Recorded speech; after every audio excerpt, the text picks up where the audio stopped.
There are 5 stupid mistakes golfers make when chipping.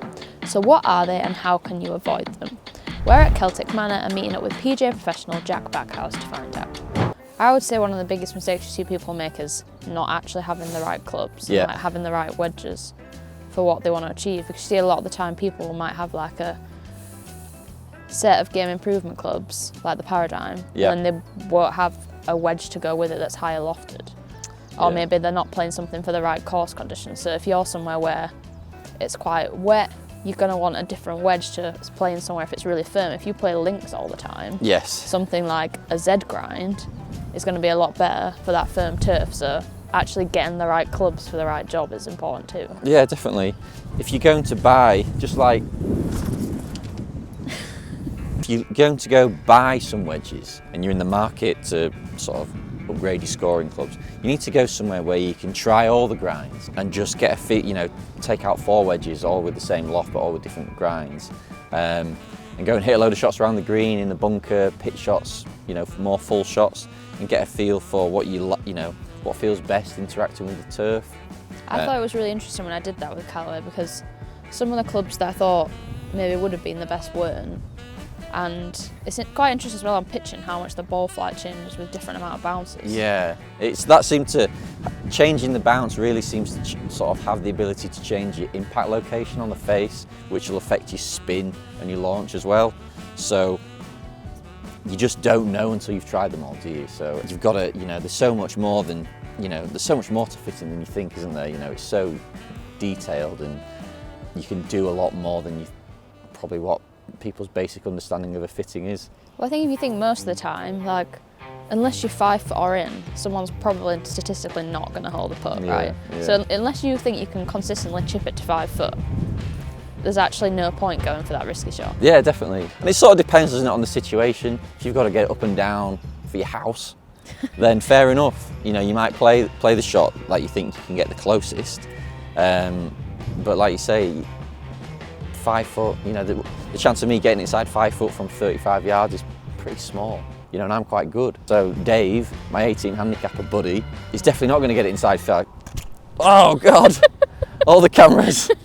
So Dave, so what was I even talking about? I don't know. So Dave, my 18 handicapper buddy, just needs to stop trying to be better than he is, get his 9-iron, get the hybrid, get the 3-wood, don't care, get the putter out if that's the right thing to do. Just get the ball inside 20 feet, 2-putt, and move on. And just think about your chipping as, think about chipping as not trying to save shots, and which is sort of the approach most people go on with. But think about chipping as, right, disaster avoidance, on the green, 2-putt, let's go score on another hole. Something else that I think amateurs do terribly, and the worst chippers do terribly, is they don't judge the lie. Before a tour player or a good chipper plays any shot, is to get to the ball, and before they've even decided what club they're going to play, they have a look at the lie. So if the ball's sat down, or it's wet or it's muddy, like we get in the UK generally, the ball's on any sort of iffy lie, I just don't take loft. If the ball's on mud and I don't have a perfect strike, I'm just going to fat it in front of me. I will always just straight to my 9-iron, and I'm playing the same technique. If the ball's sat down like that on mud, again, it's just narrow stance, hands up, gripping down, putting stroke. Just get the ball out, just get it moving. You don't really want to risk that leading edge of a lofted club into mud if you can help it. How would you do that if this was a really short shot and you did have to take more loft? Would you do like the same technique but with something with more loft? Yeah, absolutely. You could, if I stick it back in that same lie, it does sort of work the same, it's just less predictable.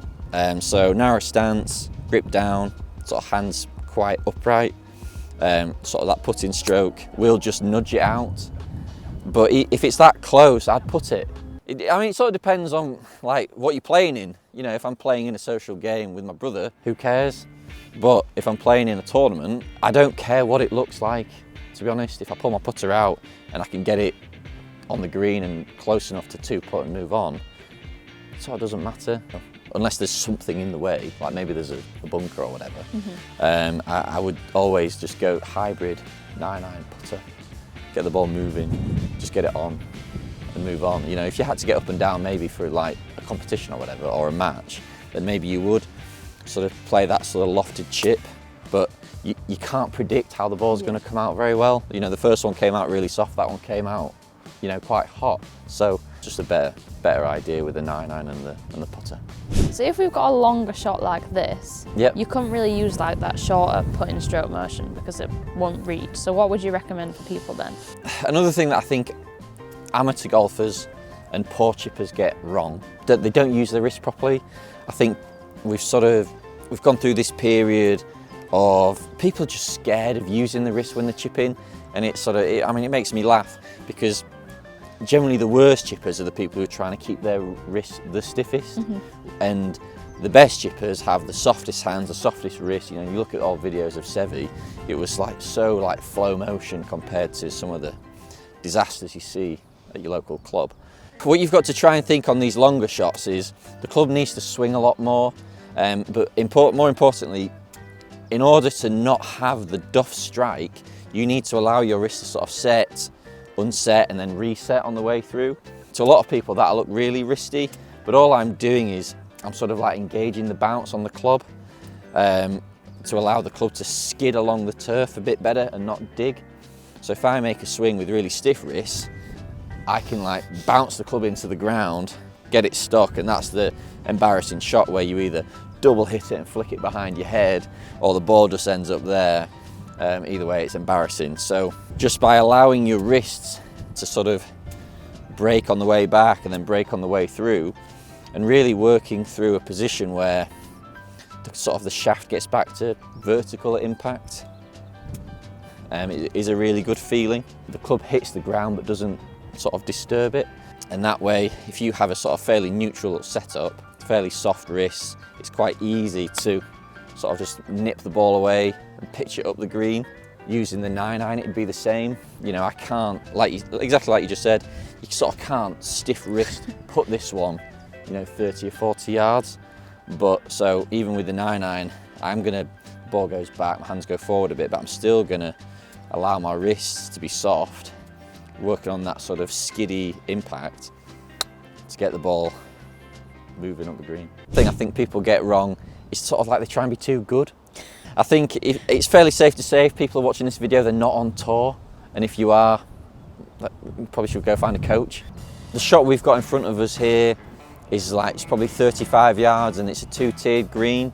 So if I was Jordan Spieth, I'd probably be thinking about flying it onto the top tier with spin, which you can do, you know, with sharp grooves and a new wedge and a perfect lie and a good ball. Dave, your average golf club member who plays off 18, probably can't play that shot. Don't attempt it, you know, just play the easiest shot. Like we said earlier, when you've missed the green, the first thing we've got to do is let's just not take 4. Let's get down in 3 and move on. And you know, if you've missed the green, you're no longer trying to score on the hole, you're trying to just don't have a disaster and move on. I think it's really easy on a shot like this where you're going up to that second tier and you're thinking, oh, just get it on the top and then I can get up and down. Yeah. To just you know, blade over the back. Blade over the back, yeah. Leave yourself another chip coming back up.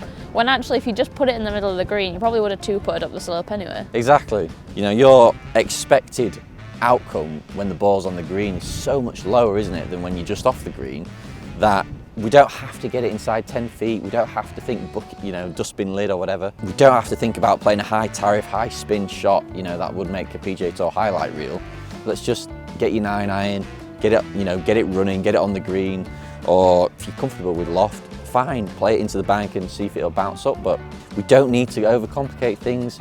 We're not trying to be tour players. We just need to get the ball on the green and remember that from here, 3 is a good score. Amateurs and poor chippers particularly do a lot of other things terribly that they could, if they just did other things well, the fact that their technique was rubbish wouldn't matter as much.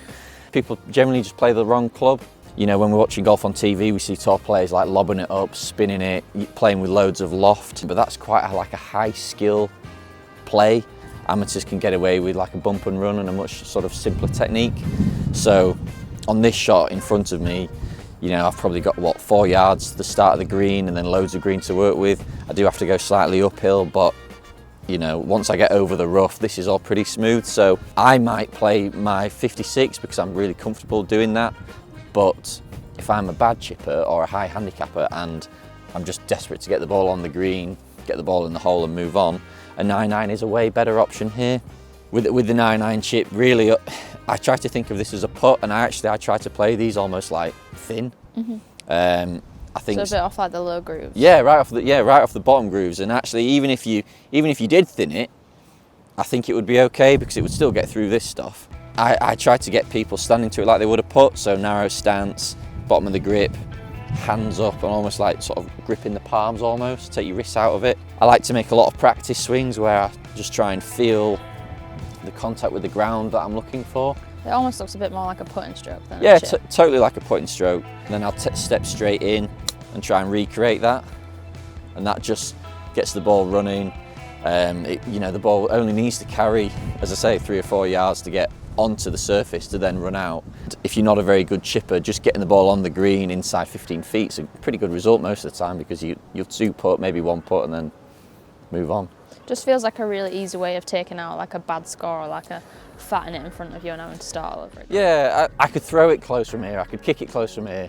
You're sort of making an error with a bad strike at this stage is like a massive own goal. If you've missed the green, just get it on, knock it in, move on. You know, we're not really playing for birdie anymore. Really what you should be thinking about is don't make double, don't make a mistake. You know, if I duff it and it lands here and I'm still chipping, the chances of me then getting up and down are even worse, because, you know, all of a sudden I'm thinking don't duff it, and I'm going to almost thin it off the other side to try and not fat it. So, and even if you feel really bad about it or you're under loads of pressure, you probably could just putt it. I know you're not going to get a particularly good speed out of the rough and onto the slope, but again, your worst putt here is going to be a lot better than your worst chip. So if we're playing for no doubles, and instead of how do I make a sort of like fancy up and down, putter and 9-iron's generally your best play.